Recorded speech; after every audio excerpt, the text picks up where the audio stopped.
Hello student, YouTube के हमारे इस चैनल में आप सभी लोगों का स्वागत है।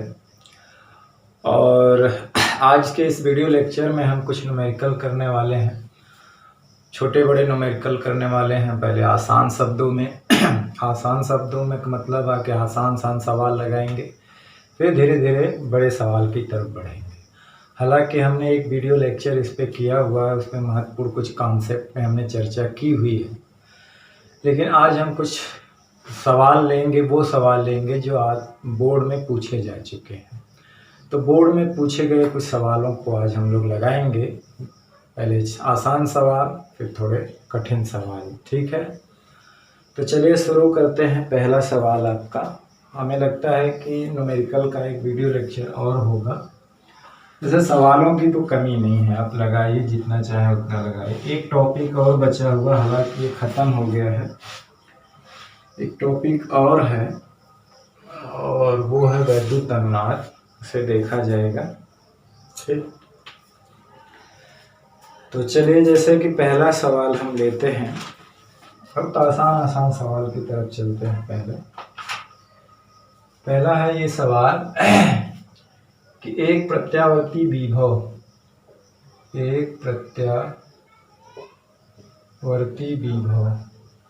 ठीक, इस सवाल में जैसा दिया है वैसे हम दिखा रहे हैं। E बराबर 240 √2 साइन, हम लोग इसको स्मॉल ई में लिखते थे, साइन 300 पाई टी से प्रदर्शित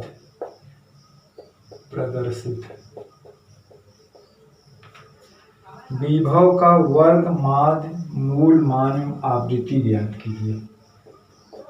विभव का वर्ग माध्य मूल मान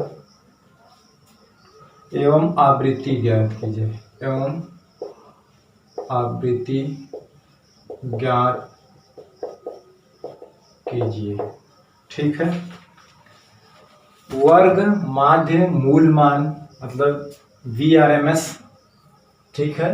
हालांकि यहाँ पे ये E लिखा है, कैपिटल E से किताब में दिया हुआ है, जो कि हम लोग इसको स्मॉल ई से लिखते थे, ठीक है। चलो जैसा सवाल दिया हुआ, तो इसमें VRMS मतलब ये पूछा है सवाल में, क्या आंसर देना है, ERMS पूछा है, और आवृत्ति यानी कि F पूछा है। इसकी आवृत्ति क्या होगी वो पूछा है, जबकि इसका फार्मूला आप लोग जानते हैं, ठीक।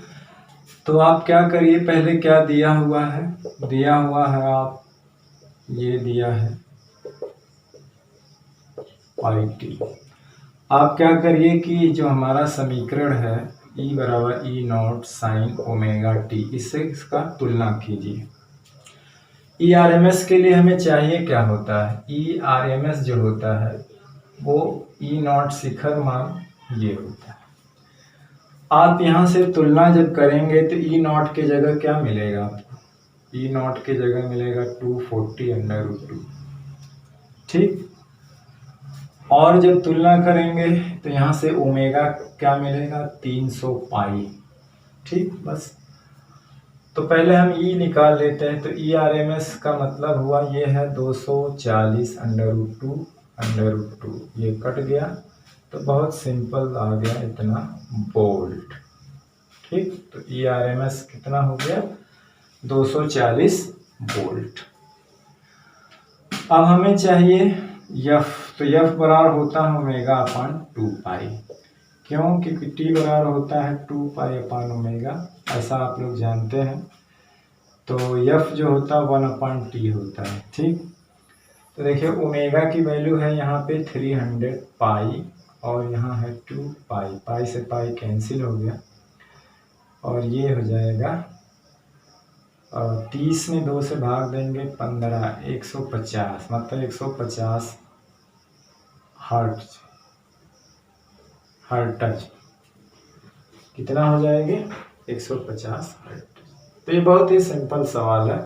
हालांकि इस सवालों को जो प्रैक्टिस किए होंगे न्यूमेरिकल को आराम से लगा लेंगे, कोई दिक्कत। एक नंबर में इस तरह के आसान आसान सवाल आ जाते हैं और गलत भी यही होते हैं। आसान सवाल ही क्या होते हैं, ज़्यादातर गलत होते हैं, क्योंकि बड़े सवाल के चक्कर में छोटे सवाल लोग पढ़ना भूल जाते हैं। ठीक है, तो आप इसका स्क्रीनशॉट लेना चाहें तो ले लें।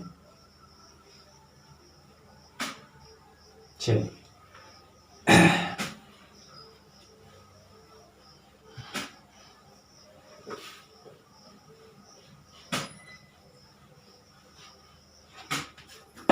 अब दूसरा सवाल देखते हैं। छोटे छोटे सवाल से बड़े बड़े सवाल की तरफ चलेंगे। दूसरा है कि एक प्रत्यावर्ती धारा का समीकरण, एक प्रत्यावर्ती धारा का समीकरण क्या दे रखा है, I = 4 sin 100 pi t minus theta या फाई है, मतलब जो भी है। धारा का आवर्तकाल ज्ञात कीजिए। धारा का आवर्तकाल ज्ञात कीजिए, ये लिया हुआ है। ठीक है, समीकरण क्या दिया हुआ है, आवर्तकाल जानना है, टी निकालना है तो आसान है। I = क्या दिया हुआ, 4 sin 100 पाई t माइनस थीटा। तो आप अपने समीकरण से इसको तुलना कर दीजिए, कंपेयर कर दीजिए, ओमेगा टी माइनस फाइव। ठीक है, तो जाहिर सी बात हमें आवर्तकाल चाहिए, तो आवर्तकाल का फार्मूला होता है 2 पाई/ओमेगा। तो इसके लिए क्या चाहिए, ओमेगा यहाँ से मिलेगा। ओमेगा जो है तुलना करेंगे तो क्या है, 100 पाई।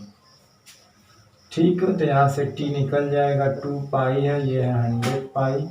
पाई से पाई कट गया तो हो जाएगा 101/50 सेकेंड, 150 सेकेंड आएगा। अब इसे आप चाहो तो ऐसे बदल सकते हो, 0.2 सेकेंड। बहुत ही सिंपल। ठीक, चलिए इसका स्क्रीनशॉट लेना चाहे तो ले लें।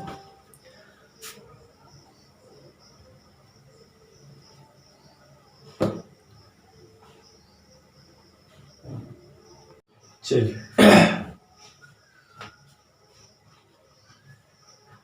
अब हमारा जो है तीसरा सवाल,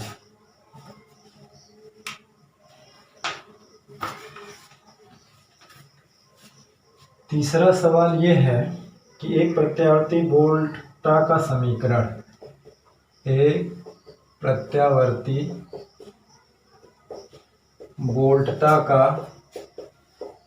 समीकरण दिया है, V = 100 sin 100 पाई t है। वोल्टता का वर्गमान, मूल मान तथा आवृत्ति ज्ञात कीजिए। वोल्टता का वर्ग माध्य, मूल मान तथा आवृत्ति ज्ञात कीजिए। तो इस तरह के सवाल तो अभी आपने ऊपर लगाया था, आप इसको लगा सकते हैं। क्या पूछा है, वोल्टता का वर्ग माध्य, मूल मान तथा आवृत्ति। ठीक है, तो इस तरह का सवाल आप लगा सकते हैं। ठीक है, लगाइए, होमवर्क में है। आप इसको तुलना करिएगा, ये वाला हमारा जो ये है, तो आप इसे इस तरह से लिखिए, जैसा दिया है वैसे लिखिए, V0 sin ओमेगा टी, इसे तुलना कर दीजिए। अब VRMS का मतलब हुआ कि V0/2 और फ्रीक्वेंसी का मतलब ω/2π, जैसा कि अभी हम लोगों ने हल किया। ठीक है, इसको लगाइएगा, आप लगा लेंगे इसको।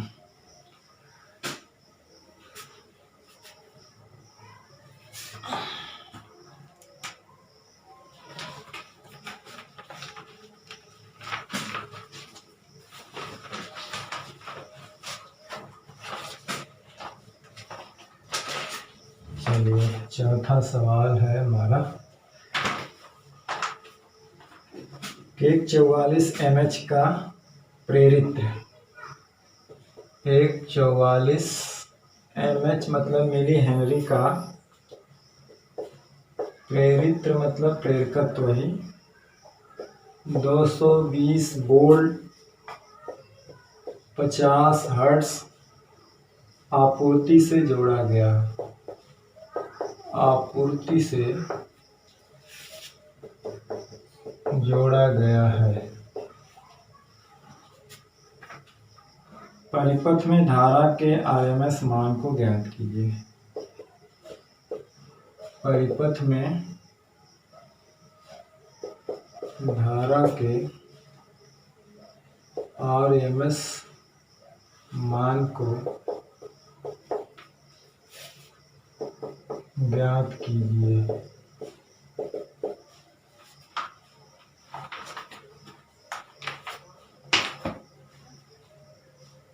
धारा के किस मान को ज्ञात करना है? आरएमएस मान को ज्ञात करना है। एक 44 मिली हेनरी का प्रेरकत्व है, मतलब एल की वैल्यू दे रखा हुआ है, ठीक है।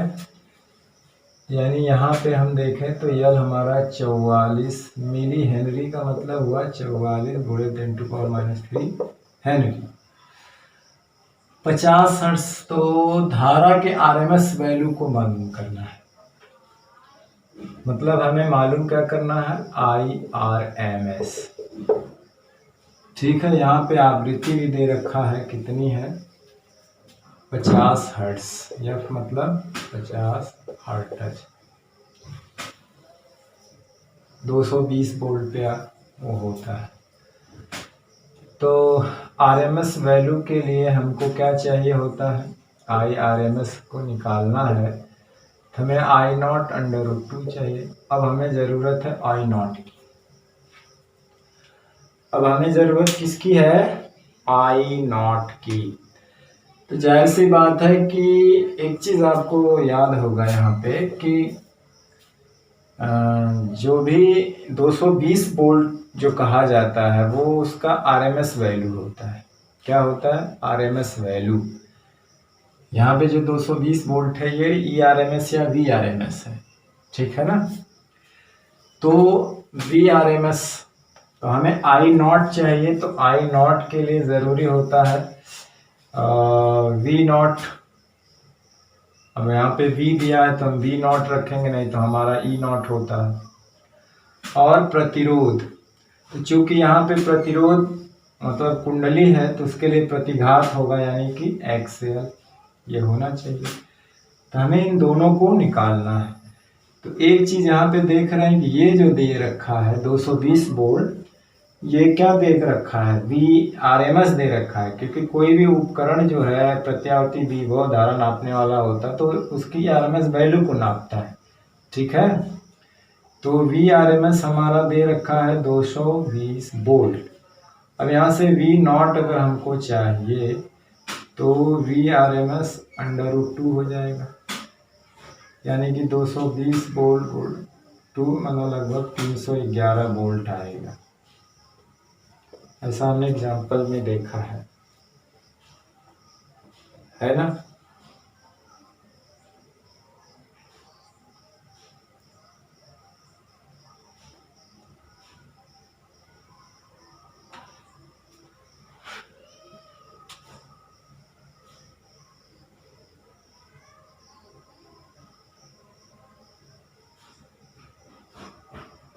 या एक चीज और है कि अगर हमें एक तरह से और लग सकता है, अगर हमें IRMS चाहिए तो मैं VRMS में क्या करिए?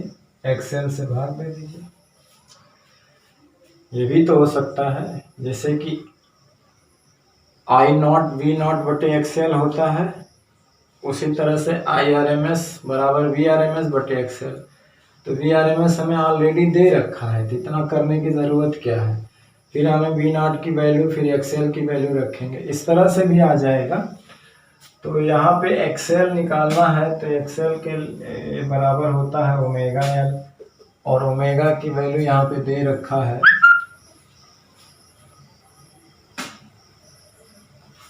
ओमेगा की वैल्यू अभी हमको पता करनी है ना। 50 हर्ट्ज एफ दिया हुआ है, तो यहाँ से जो है ओमेगा बराबर होता है 2 पाई एफ और ये एल, यहाँ से हो जाएगा 2 पाई, एफ है 50, एल है कितना 44 गुणे 10⁻⁻3, तो ये हो गया एक्सएल। ठीक है। अब वी आर एम एस की वैल्यू है कितनी, ये यहीं पे रोक दीजिए, इस तरह से भी लग सकता है। तो आई आर एम एस, अब वी आर एम एस की वैल्यू होती है 220 वोल्ट और इसकी एक्सएल की वैल्यू है 2 पाई गुणे 50 गुणे 44 गुणे 10⁻⁻3, ये इसकी वैल्यू है। अब 220 में इसको भाग देंगे तो आप कैलकुलेट कर सकते हैं कि क्या आएगा, आप निकाल सकते हैं। इसका जो आंसर दे रखा है वो 15.92 एम्पियर दे रखा है, तो आप कैलकुलेट करिएगा, देखिए कितना। इससे भी लग सकता है। याद रखिएगा कि जैसे हमें आई आर एम एस चाहिए तो वी आर एम एस बटे एक्सएल, आई नॉट चाहिए तो वी नॉट बटे एक्सएल। ठीक है, ये होता है। यहाँ पर भी वही चीज़ आती। अब एक्स आई नॉट चाहिए तभी तो यहाँ पे आई नॉट चाहिए, तो आई नॉट तभी आई आर एम एस, तो ये लंबा हो जाएगा, ये बिल्कुल सिंपल है। पहले आई नॉट निकालना होगा, तो आई नॉट वी नॉट एक्सएल करना होगा, तो ये 220 है गया, √2 है, और एक्सएल का मतलब 2 पाई 50 और एल 44 गुणे 10⁻⁻3। फिर इसको ले जा करके यहाँ पे पुट करते हैं तो बात वही निकल के आती। वहाँ पे पुट करते हैं तो आई नॉट की वैल्यू ये है 2 पाई गुणे 50, वही निकल के आता। और क्या है साथ में जो भाग देना √2 है यहाँ पे, तो देखिए √2 कट गया तो वही फार्मूला तो बना। ठीक है, तो ये लॉन्ग करने की क्या ज़रूरत है, याद रखना ये यहाँ पे दिमाग लगाइएगा। ठीक है ना। तो आई आर एम एस मतलब वी आर एम एस बटे एक्सएल, और ये जो वैल्यू है वी आर एम एस की दी है, तो आप कर दीजिए। और एक्सएल बराबर ओमेगा एल होता है, ओमेगा बराबर 2 पाई एफ एल होता है, तो आप इसकी वैल्यू रख दीजिए। पाई की वैल्यू 3.14 रख दीजिएगा यहाँ पे। पाई की वैल्यू कितना रखिएगा 1.34। ठीक है, बस स्थायी रूप से अपने दिमाग को इस्तेमाल करना है। ठीक, चलिए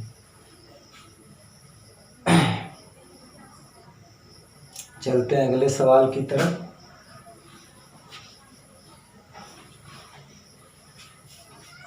इसी तरह से छोटे छोटे सवाल जो होंगे उसको मिस नहीं करना है, मतलब आपको उसको लगाना है, क्योंकि उसको आप आसान समझ के छोड़ देंगे तो वही जा करके कंफ्यूज कर देंगे, इसलिए ज़रूरी है कि आप उनको लगाइए। ठीक है, एक और छोटा सवाल, 5वां जो भी होगा 6वां। किसी प्रत्यावर्ती परिपथ में 8 ओम का प्रतिरोध, किसी प्रत्यावर्ती परिपथ में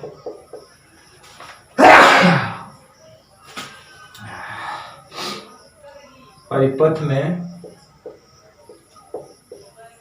8 ओम का प्रतिरोध 6 ओम प्रतिघात के 6 ओम प्रतिघात के प्रेरकत्व से श्रेणी क्रम में जुड़ा है। प्रेरकत्व से श्रेणी क्रम में जुड़ा है। परिपथ के प्रतिबाधा की गणना कीजिए। परिपथ के प्रतिबाधा की गणना कीजिए। गणना कीजिए। अब इसमें क्या दिया हुआ है, प्रतिरोध है और प्रतिबाधा और क्या है, प्रेरकत्व है, मतलब एलआर परिपथ है। तो एलआर परिपथ की प्रतिबाधा क्या होती है? एलआर परिपथ की प्रतिबाधा Z बराबर, आप फार्मूला याद करिए, R square plus XL square. तो प्रेरकत्व का मतलब है वहां पे क्या दिया हुआ है, यह प्रेरकत्व क्या है, 8 ओम का प्रतिरोध, 6 ओम प्रतिघात दिया है, एक्सएल की वैल्यू 6 ओम दिया है। प्रतिघात जब दे दिया तो इसका मतलब है कि वो एक्सएल की वैल्यू दिया। तो आर की वैल्यू दे रखा है 8 ओम और एक्सएल की वैल्यू दे रहा है 6 ओम। तो Z बराबर क्या आ जाएगा, 8 का स्क्वायर और 6 का स्क्वायर, मतलब 64 प्लस 36, यानी कि ये हो जाएगा 100, यानी कि Z का वैल्यू हो जाएगा 10 ओम। ठीक, तो बहुत ही सिंपल सवाल। चलिए अब अगले सवाल की तरफ चलते हैं। ठीक,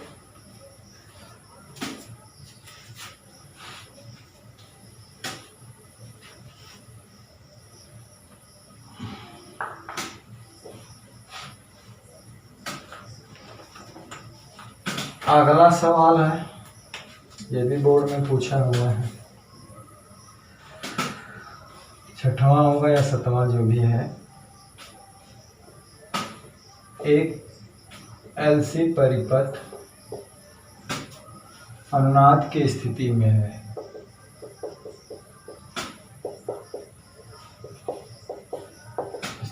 है, यदि C 1.0 गुणे 10⁻⁻6 फैरड तथा L 0.25 हेनरी हो तो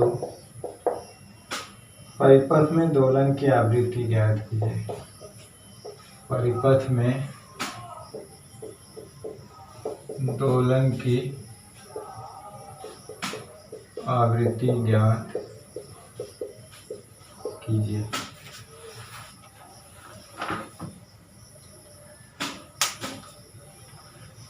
हालांकि हमने इसको निकाला हुआ है, हालांकि हमें इस फार्मूले को निकाला हुआ है जब हम पढ़ा रहे थे एलसी परिपथ अनुनाद की स्थिति में आवृत्ति का सूत्र निकाला हुआ था। हालांकि इसको भी हम लोग पढ़ेंगे, श्रेणी और समांतर अनुनादी परिपथ एलसीआर सर्किट का भी एक टॉपिक बचा हुआ है, क्वालिटी फैक्टर किसे कहते हैं, सब चीज़ बचा हुआ है।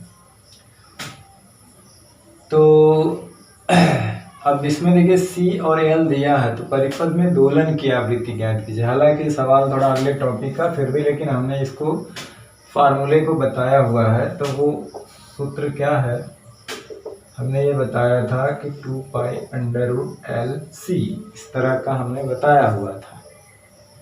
ठीक, अब इसमें देखिए कि हमारा सब दिया हुआ है। L की वैल्यू कितना है, 0.25 हेनरी है और उसकी वैल्यू 1.0 10⁻⁻6, ये सब दिया हुआ है। अब इसी को हल करना बहादुरी यह है कि अंडर रूट में दिया हुआ है 1/2π, और ये देखिए कितना हो जाएगा,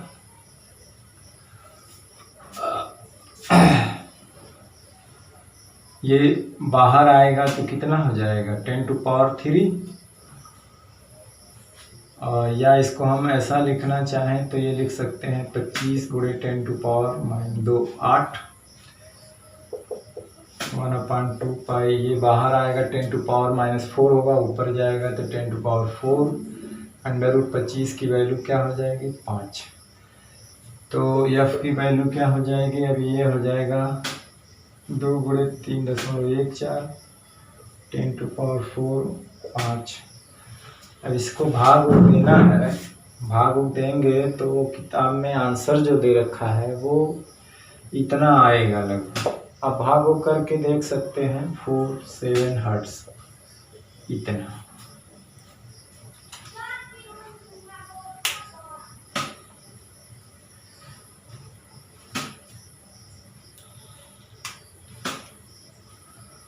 जैसे कोणीय आवृत्ति एक होती है, जैसे हम जानते हैं अगर कभी कभी देता है तो ये भी याद रखिए, जैसे ओमेगा बराबर होता है 2πf,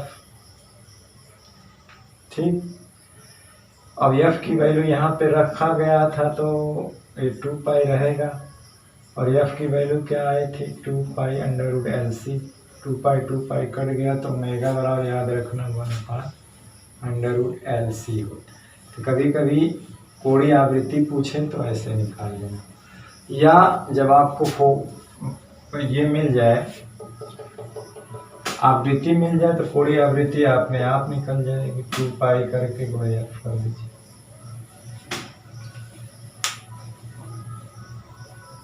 या 2π अपने आप कैंसिल हो जाएंगे, है तो आप पोर्शन हल ही कर सकते हैं, ठीक।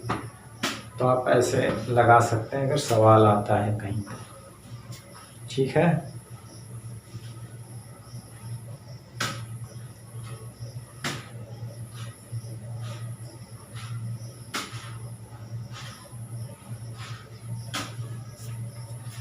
चलिए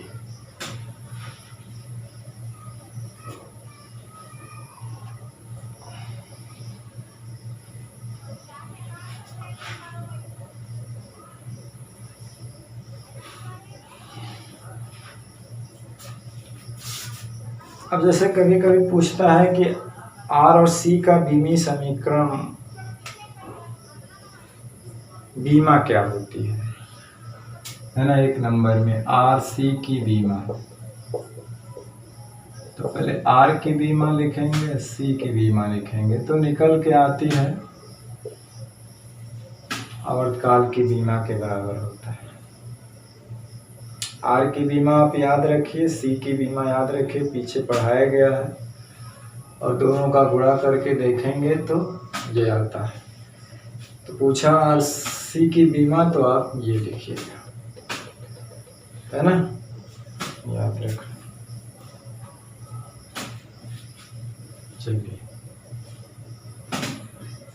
आर और सी के निकलेंगे तो हमने डायरेक्ट लिख दिया, तो टी यहाँ पे इन दोनों को सॉल्व करेंगे तो ये आएगा।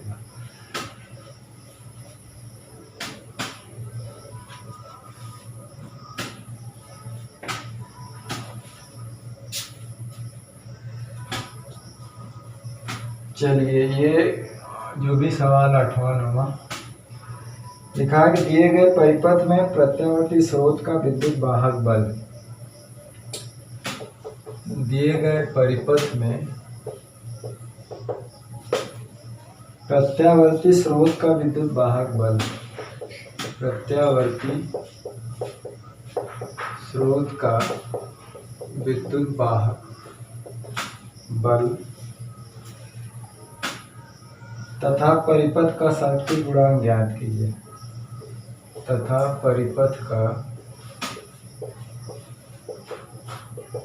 शक्ति गुणांक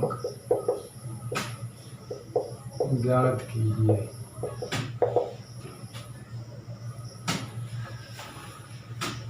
क्या पूछा है, स्रोत का विद्युत वाहक बल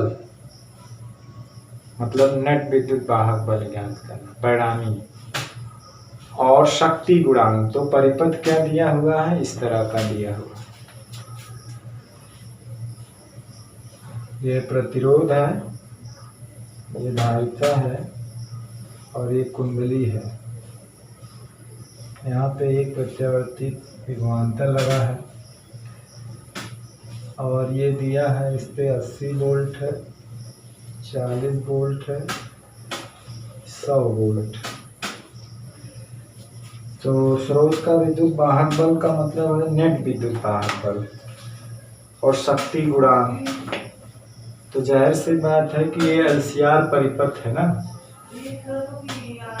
ये आर सी और एल है, एलसीआर परिपथ है, तो नेट विद्युत वाहक बल निकालने के लिए आप जानते हैं क्या होता है।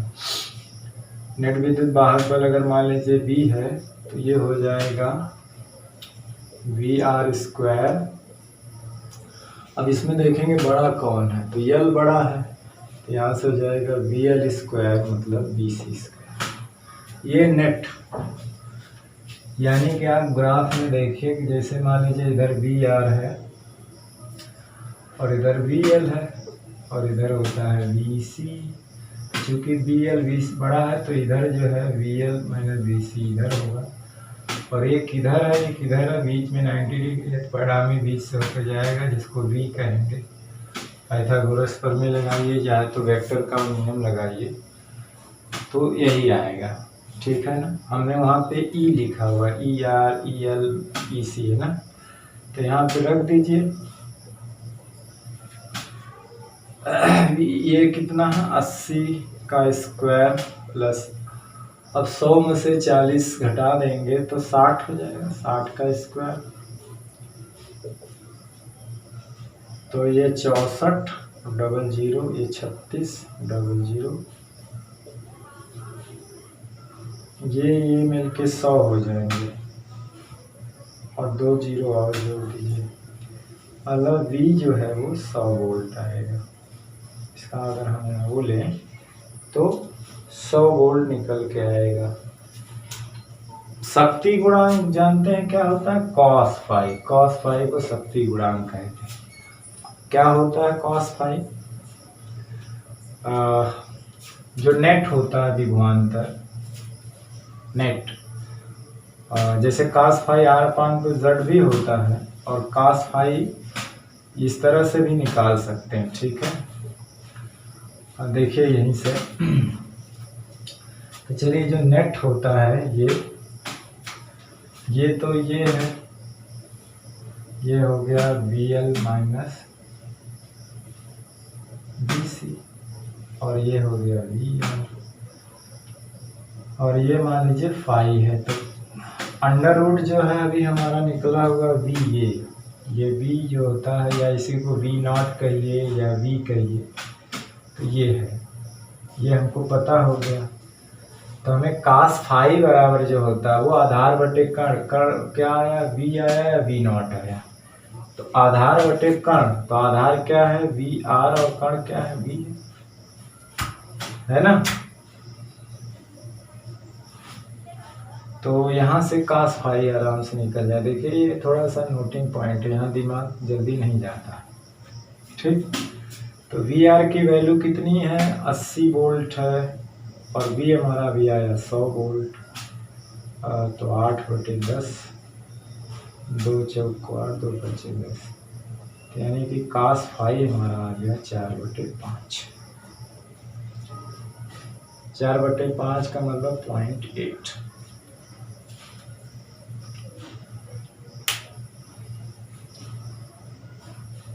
ठीक,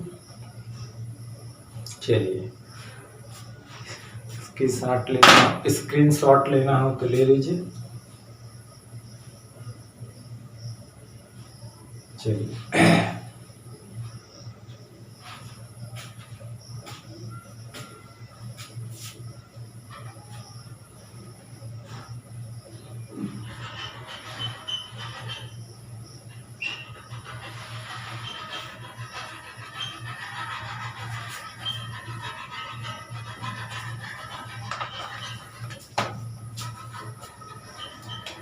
चलिए एक और अगला सवाल जो भी नंबर होगा,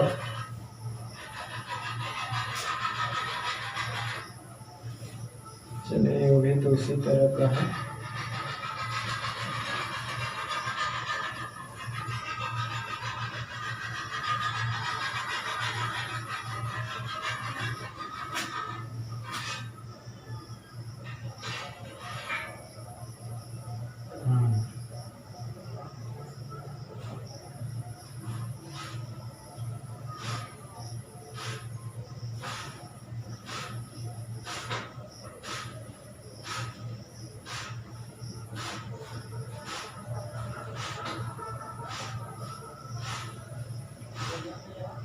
रेडियो वाला ग्लास,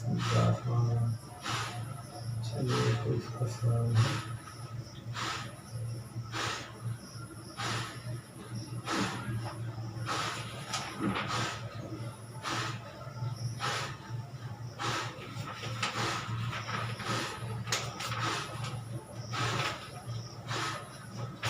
चलिए इस तरह का सवाल देखा जाए।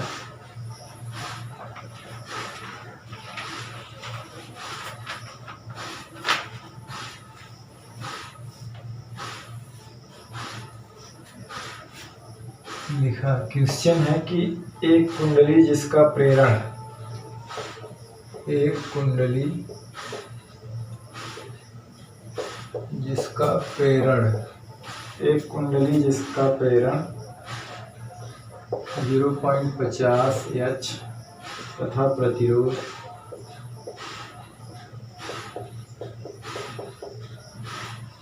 100 ओम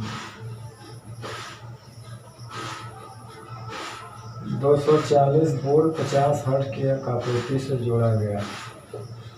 240 वोल्ट और 50 हर्ट्ज की एक आपूर्ति से जोड़ा गया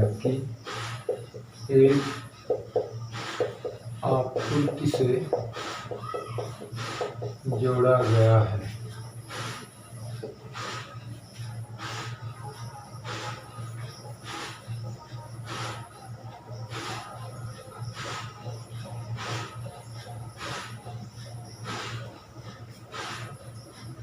आपूर्ति से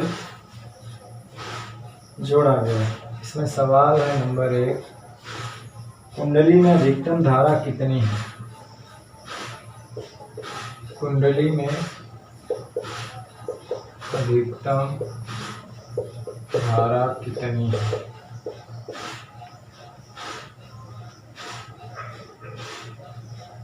मतलब वो शीर्ष मान पूछ रहा है, अधिकतम धारा, और पूछ रहा है कि वोल्टेज शीर्ष और धारा शीर्ष के बीच समय पश्चता कितनी है, टाइम लैग पूछा है।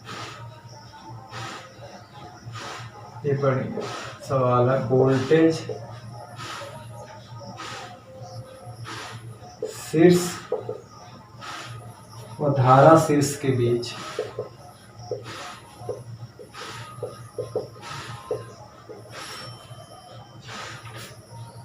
समय पश्चता कितनी है? समय पश्चता पूछा है।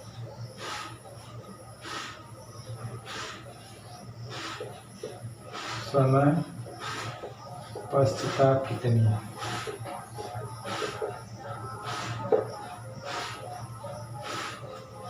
टाइम लैग पूछा है कितना, टाइम इंटरवल। ठीक, तो पहले हम लोग जो दिया हुआ है अधिकतम धारा वो निकाल लेते हैं। तो पहले क्या क्या चीज दे रखा हुआ है। एक कुंडली है जिसका प्रेरण जो है मतलब L 0.50 हेनरी है, प्रतिरोध R जो हमारा 100 ओम है, और 240 वोल्ट 50 हर्ट्ज की एक आपूर्ति से जोड़ा गया। तो 240 वोल्ट VRMS की वैल्यू है ना। तो हमारा VRMS जो दे रखा है वो 240 वोल्ट, आवृत्ति दे रखा है 50 हर्ट्ज। हमें पूछा है अधिकतम धारा जी। अभी दूसरे सवाल की ओर जाएंगे कि वोल्टेज शीर्ष निकालेंगे, धारा शीर्ष के बीच समय पश्चता, टाइम डिफरेंस कितना है, मतलब कालांतर कितना है, कालांतर से निकालेंगे। तो पहले इसको निकाल लें। तो जानते हैं कि I0 अगर हम निकालेंगे तो ये IRMS √2 हो जाएगा, यही। तो VRMS हमें पता है, और ये कुंडली है मतलब LR परिपथ है, इसका मतलब हमको Z निकालना पड़ेगा। अधिकतम धारा के लिए E0 तो जरूरी है। तो IRMS से यानी कि इससे भी निकल जाएगा, लेकिन IRMS भी पता करना पड़ेगा। तो I0 के लिए ज़्यादा जरूरी है कि V0 ये कर दिया जाए Z, मतलब ये।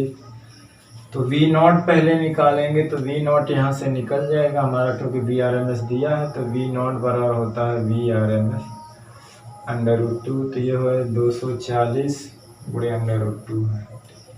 इतना वोल्ट है। और Z निकालना है तो Z बराबर हो जाएगा जो LR परिपथ के लिए R² प्लस XL² होता है। ठीक, XL² होता है। और पहले हम XL तब निकाल लेते हैं इधर से XL कितना है, तो XL बराबर होता है ओमेगा L और ओमेगा बराबर 2πfL। तो 2×3.14 F 50 और L कितनी है 0.15 हर्ट्ज। तो ओम हो जाएगा। अब इसको कैलकुलेट करेंगे। 50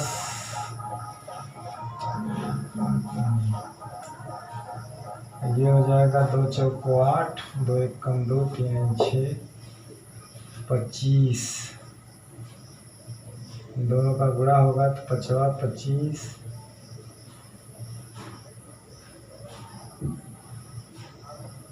और 2 ठो 0, यानी कि 2 अंक के बाद दशमलव। ठीक, 2 अंक के बाद क्या हो गया दशमलव। यानी इसका आपस में अगर हम लोग गुणा करें, देखें कितना आता है।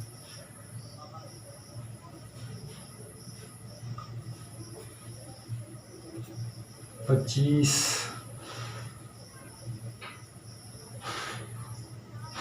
आप यहाँ इसको गुणा करके देख लीजिएगा ये कितना आता है, फिर वहाँ इसकी वैल्यू रखेंगे। ठीक है ना। 25 चौका 100, 25 बटे 200, 200 को 0 हासिल लगा 20 का, 200 को 0 20 का हासिल हो गया।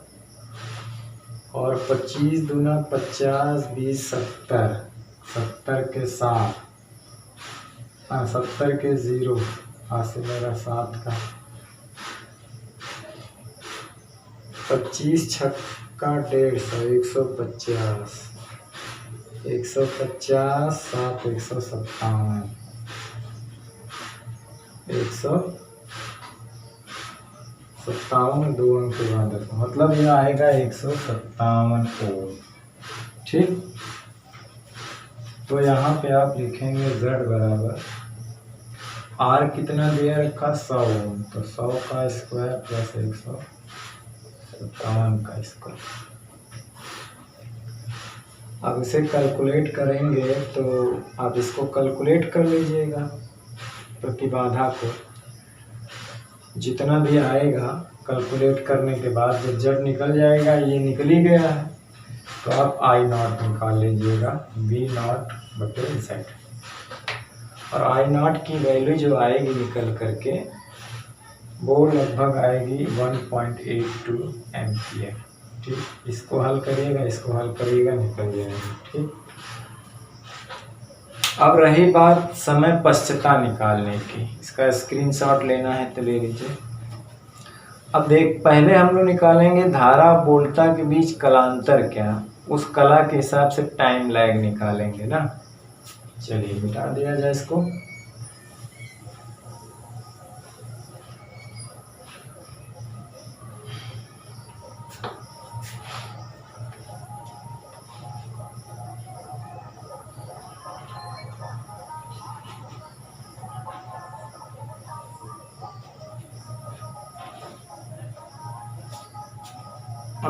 अब क्या है, जो जानते हैं कि जब LR परिपथ होता है तो हमें अगर धारा के बीच कलांतर फाई हो, यदि धारा वोल्टता के बीच, धारा वोल्टता के बीच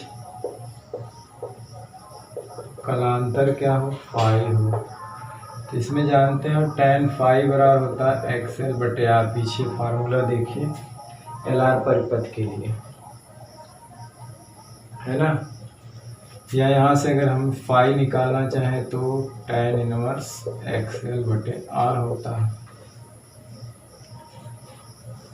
अब अभी हम tan इनवर्स 157/R100 होता है। या इसको हम लोग लिख सकते हैं फाई बराबर tan इनवर्स 1.7। tan इनवर्स इतने की वैल्यू कितनी होती है? लगभग 57 डिग्री होता है। 57 डिग्री 0.5 होता है ना। इसका मान जो होता है वो 57.5 डिग्री होता है। tan इनवर्स 1.57 की जो वैल्यू है वो दे रखा है 57.5 डिग्री। तो फाई की वैल्यू आ गई कितनी? 57 डिग्री या 0.5 डिग्री। अब इसे हम लोग जो है अगर रेडियन में बदल लें तो हम समय पछता निकालेंगे रेडियन में,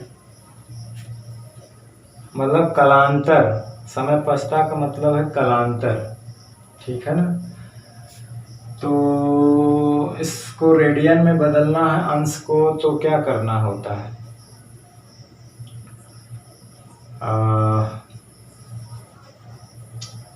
मतलब 180 डिग्री बराबर होता है पाई रेडियन, तो 1 डिग्री बराबर होता है पाई बटे 180, तो 57.5 डिग्री बराबर हो गया पाई बटे 180 गुणे 57.5 रेडियन हो गया।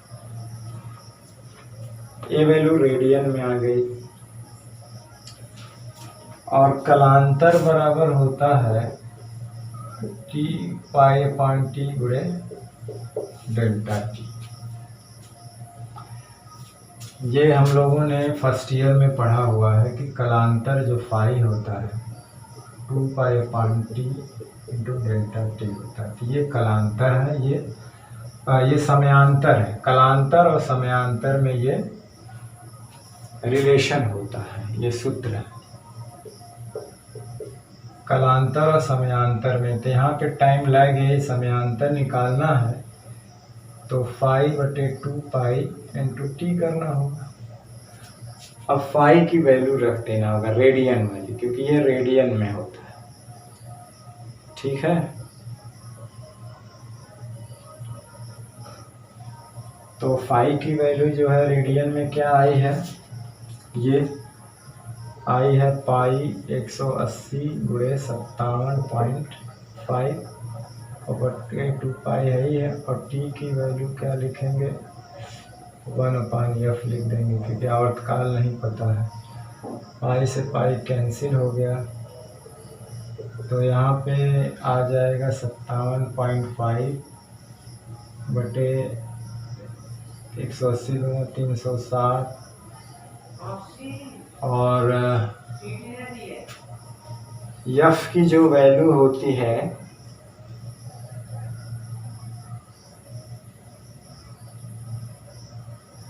50 हर्ट्ज होता है। हाँ, आवृत्ति का 50 हर्ट्ज होती है। अब इसी को हल करना, आप इसे हल करिएगा। इसका जो आंसर बुक में दिया है वो करीब करीब दिया है 3.2 गुणे 10⁻³ सेकेंड, इतना, यानी कि 3.2 मिली सेकेंड दिया। हालांकि थोड़ा हटके सवाल था ये, है ना, क्योंकि इस फार्मूले को हम लोग तरंग गति में पढ़े थे, ठीक है, फर्स्ट ईयर में। हालांकि इसका परिचय फिर मैं दूंगा जब हम ये वाला चैप्टर शुरू करेंगे, दूसरी किताब का शुरू करेंगे, तो यहाँ फिर देख कलांतर समयांतर में रिलेशन होता है, कलांतर पथांतर में भी होता है, ठीक। तो चलिए, अब थोड़ा सा आसान टाइप के सवाल हैं सब, ठीक। चलिए,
चलिए का 2-4 सवाल और हैं, फिर ट्रांसफार्मर से रिलेटेड सवाल देखा जाएगा।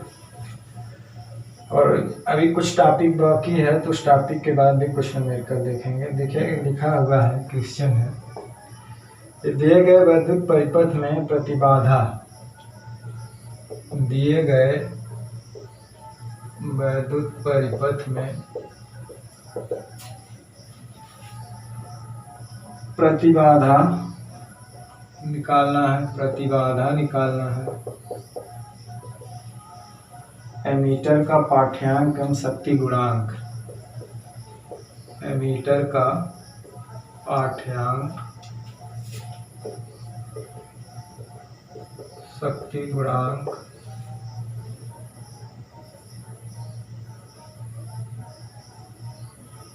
ज्ञात कीजिए।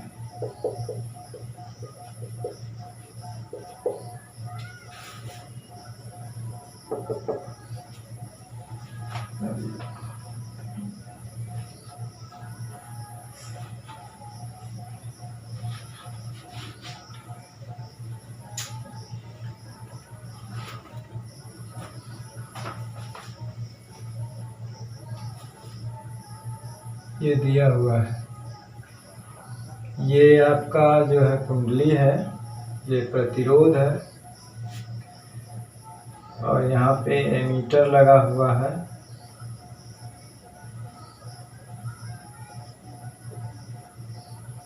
और ये दिया हुआ है यल हमारा दिया है 0.1 हेनरी, और ये 440 ओम दिया हुआ है। क्या है प्रतिबाधा, मतलब जड़ पूछा है क्या होगा,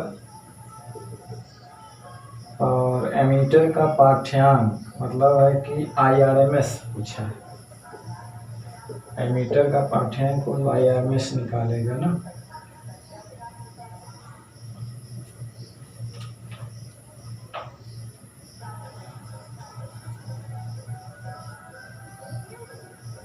ठीक है,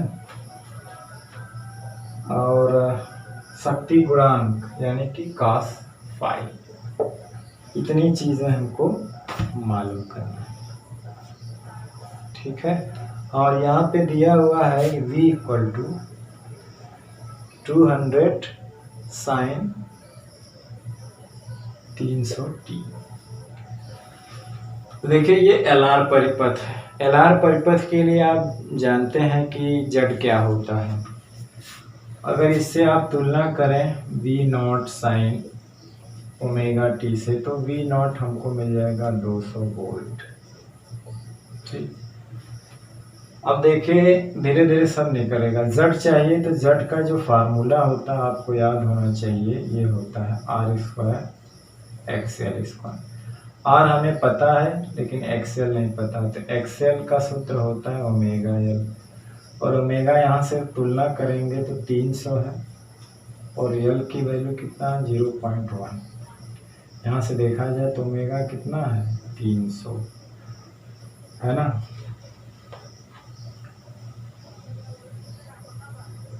रेडियन पर सेकेंड इसका वो होता है यूनिट, रेडियन पर सेकेंड। और यहाँ पे एक पॉइंट हट जाएगा तो XL हो जाएगा हमारा 30 ओम। तो जब ये 30 ओम हो जाएगा तो आप XL आराम से निकाल सकते हैं। अरे जड़ ये हो जाएगा R का स्क्वायर यानी कि 440 का स्क्वायर, और ये 30 का स्क्वायर, यही वो 40 है कि 440, सॉरी ये सारा 40, 440 नहीं है 40।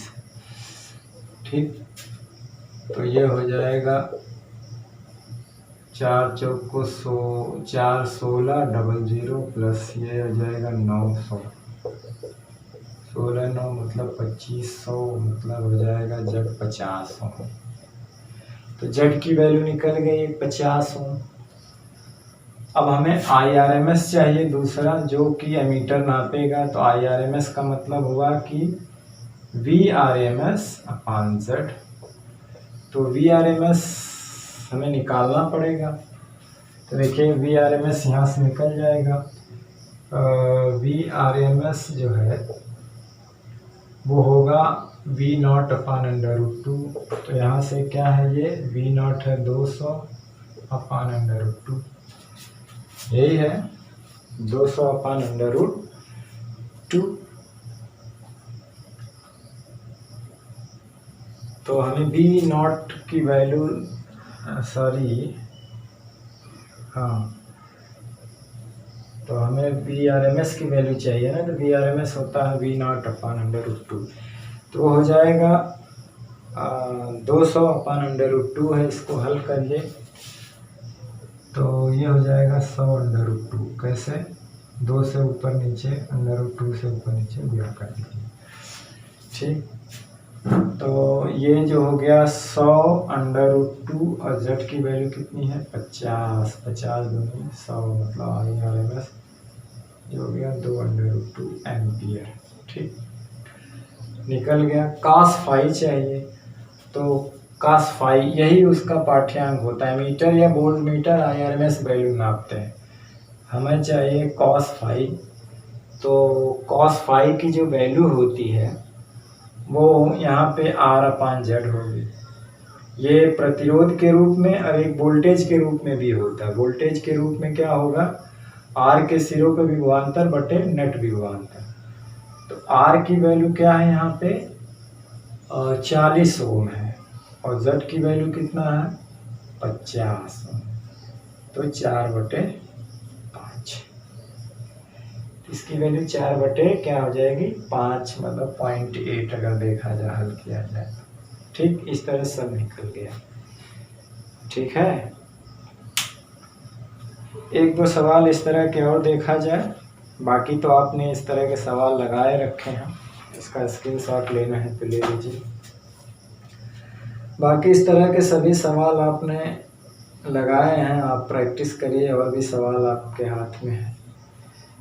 I0, V0, IRMS कैसे कैसे निकाला जाता है, मतलब सारे फार्मूले आपको अगर याद हैं तो आप निकाल सकते हैं।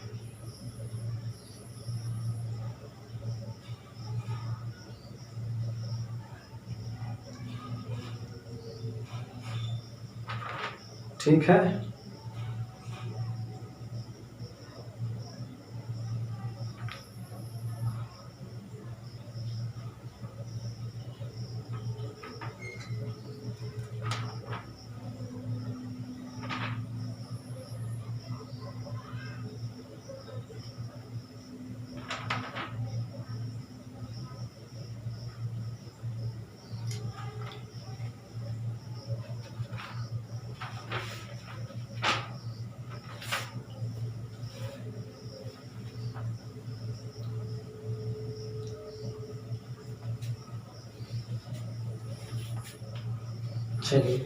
चलिए एक सवाल, एक दो ठो लेके फिर उसका सवाल लगाते हैं ट्रांसफार्मर से रिलेटेड, और उसमें एक चीज़ और बताते हैं।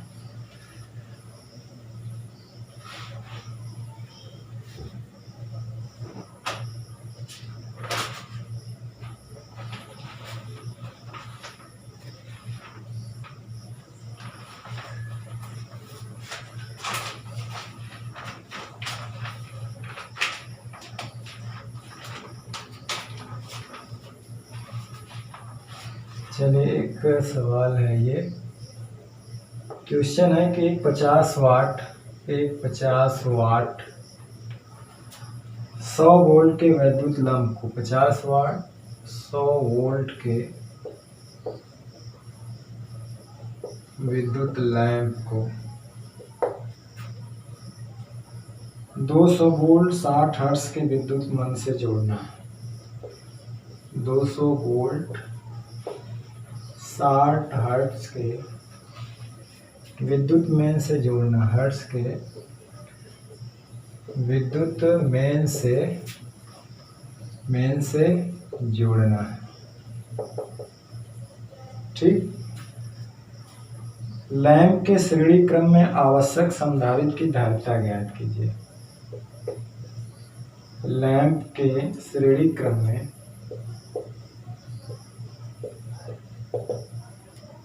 आवश्यक संधारित्र की धारिता ज्ञात कीजिए। आवश्यक संधारित्र की धारिता ज्ञात कीजिए।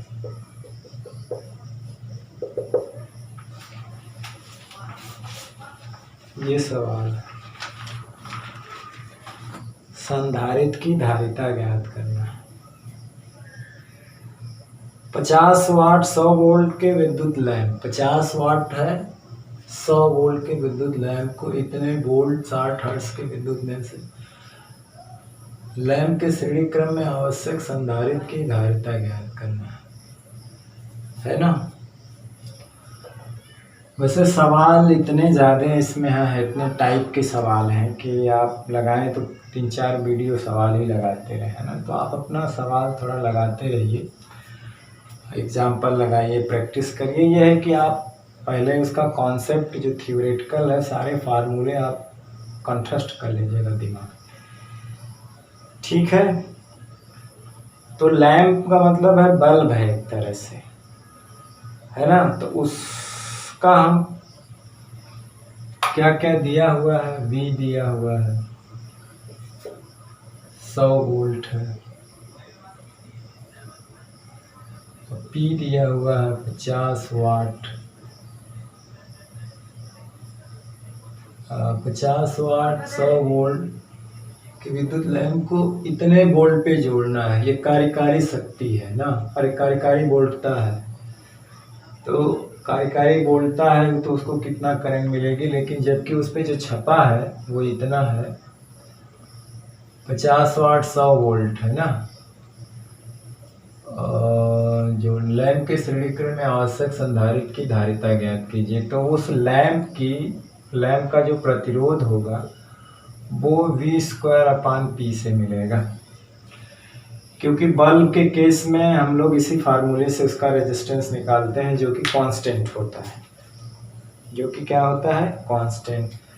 तो ये हो जाएगा 100 × 100 और P की वैल्यू है 50, 50 दूनी 100 मतलब R, मतलब उस लैंप का जो कांस्टेंट प्रतिरोध है वो 200 ओम है। बल्ब में धारा कितनी सहन कर सकता है, धारा की बात करें तो करंट जो उसमें आ सकती है वो इस वाले फार्मूला से अगर देखा जाए तो P बराबर V × I से P/V, P कितना है 50, V कितना 100, मतलब 102 यानी 0.5 एम्पियर, यानी कि वो 0.5 एम्पियर करंट के लिए बना हुआ है। इतनी करंट सहन कर सकता है, और इससे ज़्यादा अगर करंट जाएगी तो फ्यूज हो सकता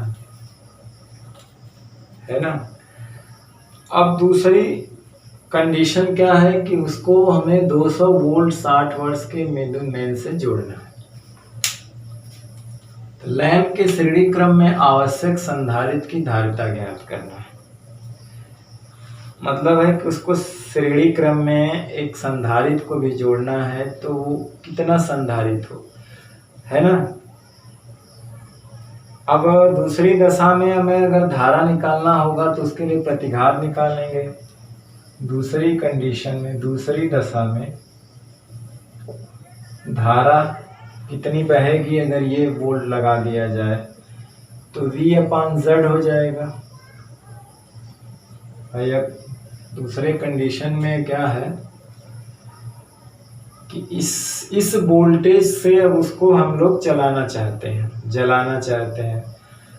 तो ये 200 वोल्ट है, उसकी प्रतिबाधा इस समय केवल क्या है, Z है, इसका मतलब R होगा, है ना, Z यानी R की बात करें तो उस समय इसका प्रतिरोध कितना होना चाहिए। यानी कि ये तो पहला केस था, उसकी क्षमता ये थी कि इतनी करंट सहन कर सकता है, लेकिन अगर इतना वोल्ट पे हम अप्लाई करें तो उसके अंदर कितनी करंट जाएगी, है ना, उसके अंदर कितनी करंट जाएगी। तो ये करंट के लिए V/Z है। लेकिन एक चीज़ और है इसमें कि अगर करंट हमें इतना ही रखना सुरक्षित, अगर हमको उसको जलाना, बल्ब को तो फ्यूज करना नहीं है, उसे सुरक्षित चलाना है तो करंट इतनी जाएगी। तो मतलब परिपथ का प्रतिरोध कितना होना चाहिए कि उस परिपथ में इतना ही करंट बहे, क्योंकि जैसे ही ज़्यादा करंट होगी वो फ्यूज हो जाएगा, क्योंकि जाहिर सी बात है 100 की जगह 200 वोल्ट हो गया तो फ्यूज हो ही जाएगा। तो अब हमें ये देखना है कि उसका रेजिस्टेंस कितना होना चाहिए इतने करंट में। ये वोल्ट ये हो, करंट ये हो, तो जड कितना होना। तो इस हिसाब से अगर हमें जड का मतलब है रेजिस्टेंस V/I, और V है 200 वोल्ट, यह है 0.5, तो Z मतलब वही R, जो हम न्यू R जिसको हम जड कहते हैं, वो होना चाहिए कितना, ये हो जाएगा 2000/5, 2000/5 400। पहले कितना प्रतिरोध था 200, इस वोल्ट पे चलाना है तो उसका प्रतिरोध कितना होना चाहिए 400 ओम होना चाहिए। कितना होना चाहिए 400 ओम, यानी कि जो प्रतिघात है। तो अब श्रेणी क्रम में क्या होता है कि हम जानते हैं कि Z बराबर जो होता है अंडर रूट क्या होता है R²। अब यहाँ XC² ये भी होता है, क्योंकि संधारित्र जोड़ने की बात कर रहा है, या Z² बराबर R² प्लस XC²। तो यहाँ से हमें XC² पहले निकालना होगा, है ना। Z टोटल कितना है इतना, अगर प्रतिरोध का वो होना चाहिए, प्रतिरोध होना चाहिए, तब जा कर के वो सहन कर पाएगा इतने का। अगर हम प्रतिरोध 200 पे चला देंगे, करंट का मान बढ़ जाएगा, फ्यूज हो जाएगा। तो हमें प्रतिरोध बढ़ाना है, तभी संधारित्र जोड़ रहा है श्रेणी क्रम। तो यहाँ से हो जाएगा Z² R²। Z की वैल्यू कितना है 400, और R की वैल्यू कितना है 200, तो XC² तो 4 16, और ये इतना हो जाएगा, ये 4 हो जाएगा, 2 0, तो XC²। तो देखिए ये कितना हो जाएगा, ये 40,000 है, ये 160,000 है। तो 160 में 40 जोड़ेंगे तो 200,000 होगा, क्यों, ये 200 और 1000।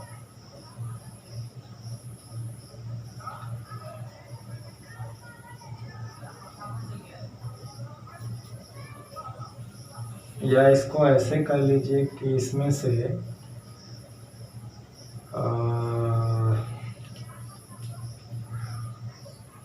अंडर रूट कर लीजिए यहाँ पे।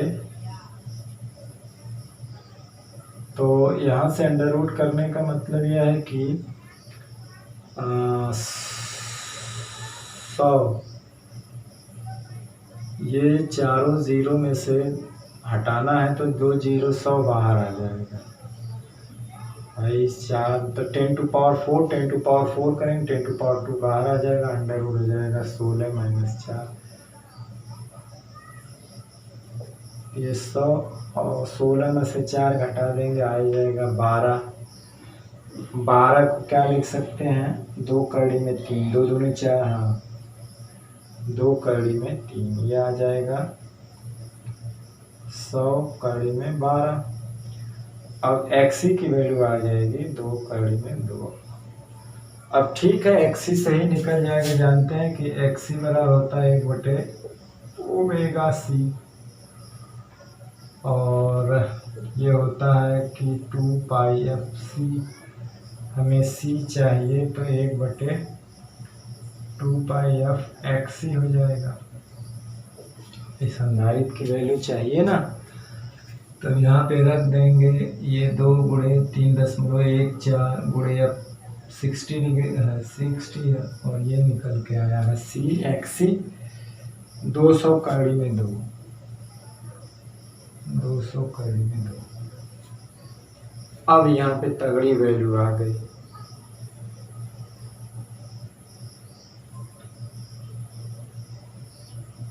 XC की वैल्यू क्या है 200 कड़ी में 3 है, सॉरी ये 3 है।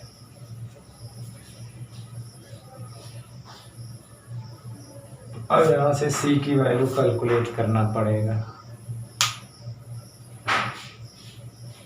200 कड़ी में 3 की वैल्यू, तो कड़ी में 3 की वैल्यू होती है 1.732। ये 6.28 गुणे 60 गुणे 2 गुणे 1.732। आप इसे कैलकुलेट करेंगे थोड़ा सा, जब करनी वाला आ जाता है सवाल तो कैलकुलेशन थोड़ा टफ हो जाती है। इसकी जो वैल्यू निकल के आई है, जो आंसर दे रखा है, वो लास्ट में 7.6 गुणे 10⁻⁻6, 7.6 गुणे 10⁻⁶ फैरेड, या इसको 7.6 माइक्रोफैरेड ये दे रखा। क्योंकि कैलकुलेट करने लगेंगे तो टाइम निकल जाएगा। ठीक, तो यहाँ पे क्या था ना, किस तरह का सवाल हम लोग वैद्युत चालन में जो लगाए हैं, कुछ सवाल जो बल्ब वाला सवाल, बल्ब के केस में वही बिल्कुल है कि उस बल्ब को सुरक्षित चलाने के लिए श्रेणी क्रम में कितना धारिता का संधारित्र लगाना। पहले हम देख लेंगे कि इस बोर्ड पे अगर उसको चलाना है तो कितना प्रतिरोध हमको चाहिए। प्रतिरोध ये निकाल लेंगे, Z वो चाहिए 400 ओम। करंट भाई यही बहना चाहिए, इससे ज़्यादा होगा तो जल जाएगा। अब Z बराबर ये वाला फार्मूला जानते हैं, क्योंकि संधारित्र की बात किया हुआ है, तो थोड़ा सा ये अच्छा सवाल था, इम्पोर्टेंट। ठीक, चलिए बहुत सारे और भी सवाल हैं, लगाते रहिए इसमें, है ना। सवालों की कमी नहीं है, बहुत सारे सवाल हैं। आपके पास जो भी बुक है उसके एग्जाम्पल, एनसीईआरटी के एग्जाम्पल ये लगाते रहिए। सवाल तो बहुत सारे हैं, बशर्ते घुमा फिरा के एक ही सवाल को इधर उधर किया हुआ, बशर्ते आप जितने भी इसमें सूत्र है कलांतर के, प्रतिघात प्रतिबाधा के, एक्सएल एक्सी के, और किसको कैसे निकाला जाता है, नेट विभवांतर, नेट धारा, IRMS BRMS, ये सब आपको याद होना चाहिए, है ना। बस आप कॉन्सेप्ट जानते हैं कि कब किसके बीच कलांतर कितना होता है, फाई टेन फाई क्या होता है, LCR के लिए, LC के लिए, LR के लिए। चलिए 1 2 3 सवाल जो हैं और देख लेते हैं, 3-4 सवाल लग जाए तो अच्छा है। अब देखिए ट्रांसफार्मर की पहले देख लेते हैं दक्षता, है ना। ट्रांसफार्मर की दक्षता अगर मान लीजिए कि 100% अगर जो पावर लगाई जाती है प्राथमिक कुंडली पर, और 100 पावर अगर ट्रांसफ़र हो जाए द्वितीयक कुंडली पे, तब तो उसकी दक्षता 100% होती है। लेकिन ये आइडियली होता है, प्रैक्टिकली नहीं, व्यवहार में ऐसा नहीं होता है। तो हमने देखा था कि VS/IS जो है वो BP/IP के बराबर होता है, लेकिन इस केस में व्यवहारिक रूप में जो है में ये जो है IS हमेशा कम होता है BP और IP से। अब उसकी दक्षता निकालने के लिए क्या हो जाता है, ट्रांसफार्मर की दक्षता, फार्मर की जो दक्षता होती है उसको ईटा से दिखाते हैं। निर्गत शक्ति बटे निवेशी शक्ति, लगाई गई शक्ति, इनपुट शक्ति यानी आउटपुट शक्ति, और गुणे 100, इसको परसेंटेज में दिखाया जाता है। तो जो निर्गत शक्ति है वो VS/IS है, और निवेशी BP/IP है, और गुणे 100। ठीक, इस पे भी आधारित सवाल आएंगे। और कल का जो हमने सूत्र बताया था VS BP ENS NP IP IS, ये इस पे और इस पे, इन दोनों पे सवाल देख लेते हैं कुछ। ठीक, जल्दी जल्दी। ठीक,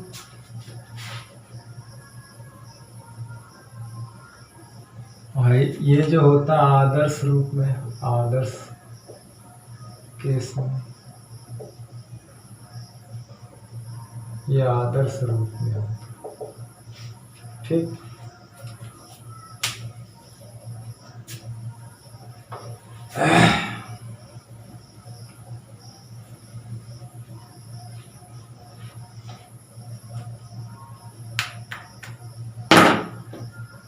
अब इसमें सवाल पूछा है, एक ऊंचाई ट्रांसफार्मर की प्राथमिक तथा द्वितीयक कुंडली में, एक ऊंचाई ट्रांसफार्मर की प्राथमिक तथा द्वितीयक कुंडली में, प्राथमिक तथा द्वितीयक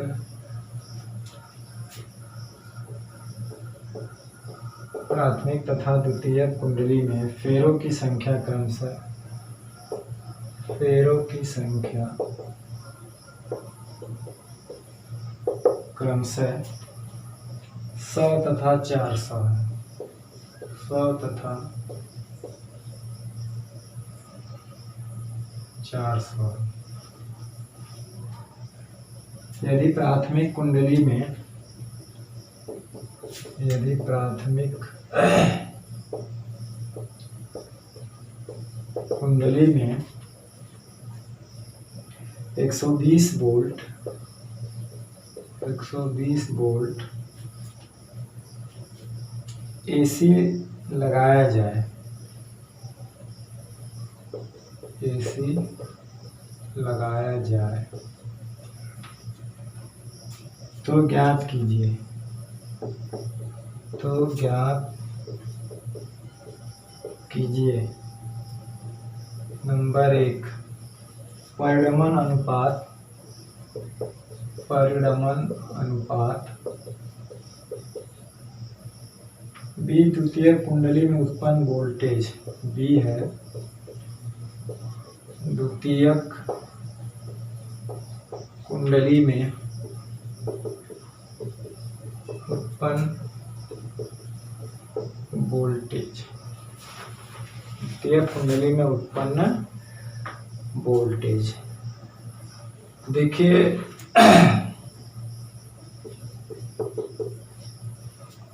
एक ऊंचाई ट्रांसफार्मर प्राथमिक और द्वितीयक कुंडली में फेरों की संख्या 100 तथा 400, तो ये 400 एनपी, प्राथमिक में कितना है 100। परिणमन अनुपात के बराबर होता है एनएस बटे एनपी, और इसी को कभी कभी स्मॉल आर से भी दिखाते हैं। तो यहाँ से के निकल के आएगा जिसका कोई मात्रक नहीं हो गया, 400 बटे 100, बहुत सिंपल है, 4 एक संख्या द्वारा होता है। और द्वितीय कुंडली में उत्पन्न वोल्टेज यानी कि ये पूछा है Vs क्या होता है। अब जाहिर सी बात है कि Vp दिया हुआ है, प्राथमिक द्वितीय फेरों की संख्या इतना है, प्राथमिक कुंडली में 120 वोल्ट एसी लगाया जाता है। तो जानते हैं कि Vs और Vp बराबर होता है Ns और Np। करंट से कोई मतलब नहीं है, ये B वाला सवाल है और ये A वाला।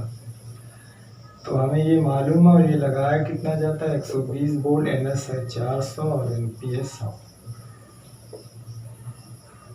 ठीक, तो Vs बराबर हो गया 120 गुणे 4, 4 दूना 8, 4 एकम 4, इतना 480 वोल्ट। ठीक, तो इसका स्क्रीनशॉट लेना और जल्दी से ले लीजिए।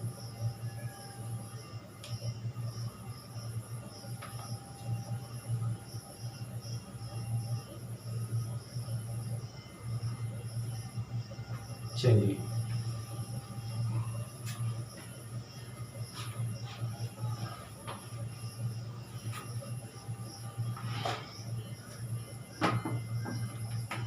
अब एक सवाल और है।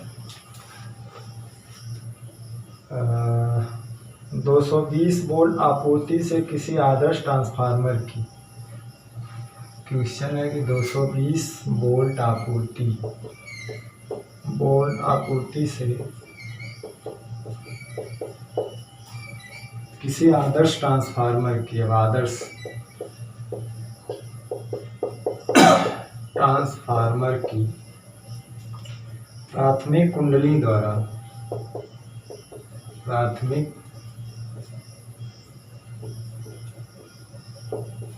द्वारा उस समय कितनी धारा ली जाती है, उस समय कितनी धारा ली जाती है।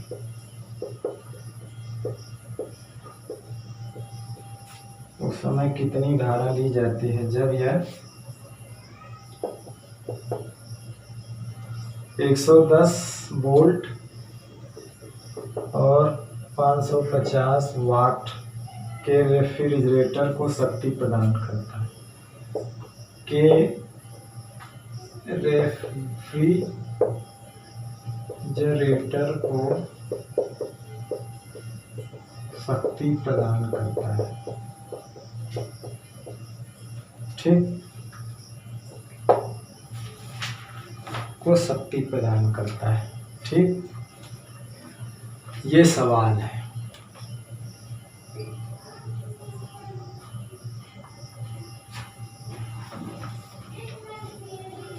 देखिए 220 आपूर्ति है।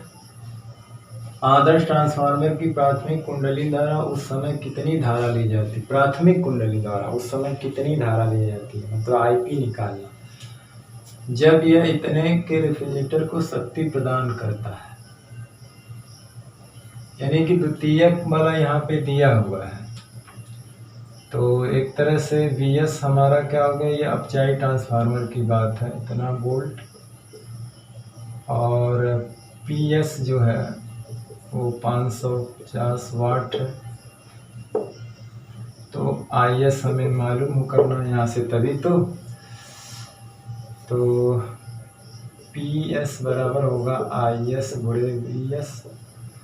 तो यहाँ से अगर IS निकालना है तो PS बटे VS भाग देंगे, तो ये हो जाएगा 550 110, 11/5 एम्पियर।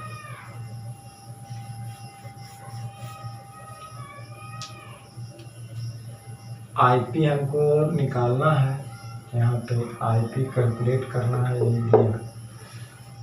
अब जानते हैं कि आदर्श ट्रांसफार्मर है तो दी गई शक्ति बराबर ली गई शक्ति, यही है, दी गई शक्ति बराबर यानी द्वितीयक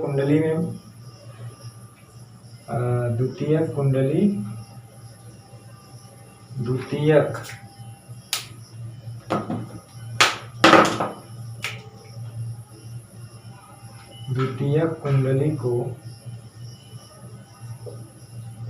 प्राप्त शक्ति बराबर प्राथमिक कुंडली को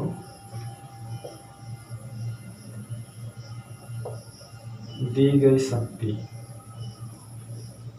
ठीक, तो VS गुणे IS, BP गुणे IP हमको चाहिए,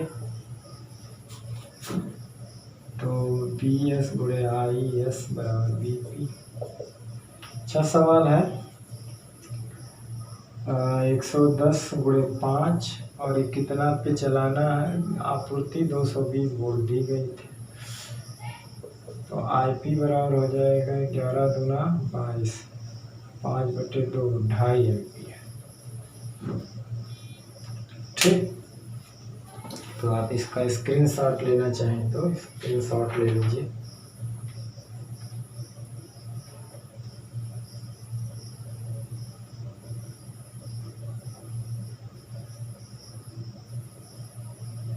चलिए 1-2 सवाल और देख लेते हैं इसमें।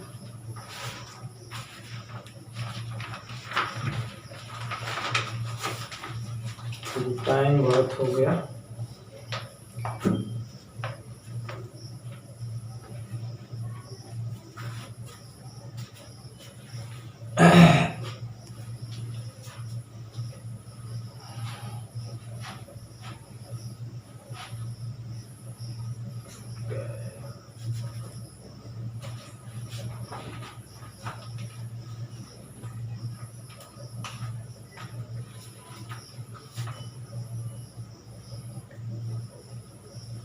चलिए 2500। एक अपचाई ट्रांसफार्मर संचरण लाइन वोल्टेज को,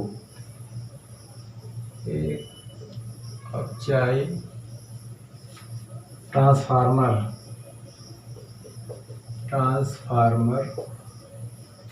संचरण लाइन वोल्टेज को, संचरण लाइन वोल्टेज को 1100 वोल्ट से 1100 वोल्ट से 110 वोल्ट करता है, 10 वोल्ट करता है। प्राथमिक कुंडली में 2000 फेरे, प्राथमिक कुंडली में 2000 फेरे हैं। ट्रांसफार्मर की दक्षता 80%, ट्रांसफार्मर की दक्षता 80%। निर्गत शक्ति 4000 वाट, निर्गत शक्ति 4000 वाट है। निम्न की गणना कीजिए, निम्न की गणना कीजिए। जैसे पहला है द्वितीय कुंडली में फेरों की संख्या, द्वितीय कुंडली में फेरों की संख्या। दूसरा है निवेशी शक्ति, निवेशी निर्गत शक्ति पता है तो दक्षता पता है, निवेशी शक्ति मिल जाएगी। लेकिन सबसे बड़ी बात है पहले हम लोग क्या करें, द्वितीय कुंडली में फेरों की संख्या निकालते हैं। तो एक अपचाई ट्रांसफार्मर है, संचरण लाइन वोल्टेज से 1100 वोल्ट को इतने वोल्ट करता है। प्राथमिक कुंडली में 2000 फेरे हैं। ट्रांसफार्मर की दक्षता निर्गत शक्ति इतना है। ठीक, तो हमको क्या करना है, यस निकालना है। तो जानते हैं कि ये सूत्र लगेगा बी एस बटे बी पी एन एस बटे एन पी। द्वितीय कुंडली में फेरों की संख्या चाहिए, तो हाँ वो देखिए दिया बीपी कितना है 1100 वोल्ट और ये कितना किया है बीएस 110 वोल्ट करता है ना, तो ये 110 वोल्ट हो जाएगा और ये है 1100 वोल्ट। और एनएस हमारा जो है प्राथमिक कुंडली में 2000 है, तो ये हमको एनएस निकालना है और ये है 2000। तो यहाँ से ये कट जाएगा, 11 से 11 कट जाएगा बटे 10 हो जाएगा। तो एनएस बराबर 2000 बटे 10, यानी कि एनएस 200 फेरे। कितने फेरे हैं 200। अब जानते हैं कि दक्षता बराबर जो होता है परसेंटेज में निर्गत शक्ति और होती है निवेशी शक्ति गुणे 100 होता है परसेंटेज में। तो अगर हम परसेंटेज में पहले ही से निकाल दें, यहाँ से 80% का क्या मतलब है, ये दिया हुआ है 80%, यानी कि दक्षता जो दी है वो 80% का मतलब क्या हुआ 80 बटे 100 मतलब 0.8 परसेंटेज में हमको ये दे दिया हुआ है। कितना है 0.8। तो ये वाली चीज हमको पता हो गई है, ये वाली चीज कितना 0.8।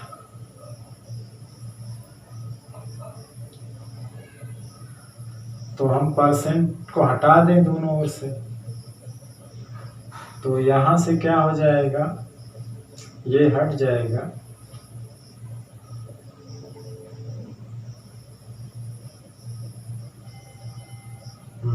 तो यहाँ से अगर हमको चाहिए ईटा बराबर, तो ये हो जाता है निर्गत शक्ति और बटे निवेशी शक्ति।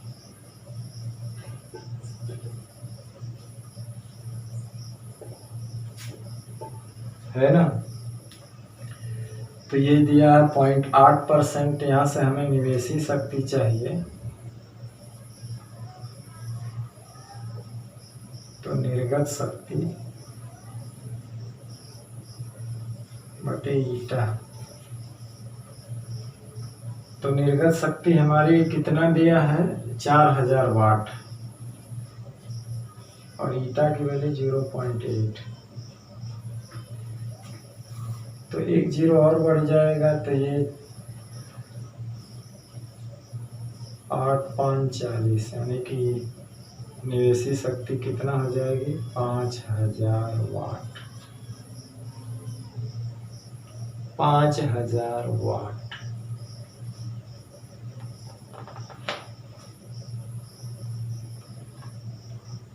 निर्गत शक्ति कितना थी, 4000 वाट थी ना। निवेशी शक्ति हो जाएगी 5000 वाट। वो 4000 वाट थी, 5000 वाट थी। ठीक।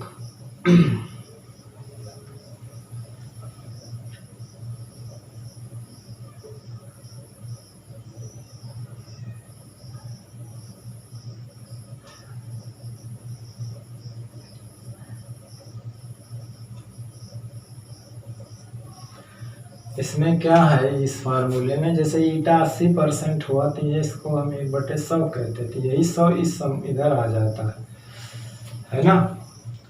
80/100 हो जाता, तो वो परसेंटेज में 80% का मतलब 80/100, ये 100 इधर ही आ जाता है। तो ये 100 यहाँ पे है, ठीक है। तो 8 तो यही केवल लिखेंगे, है ना। फार्मूले में जब इसको दशमलव में रखेंगे तो फिर ये परसेंटेज नहीं रखेंगे यहाँ पे, ठीक, गलत आ जाएगा।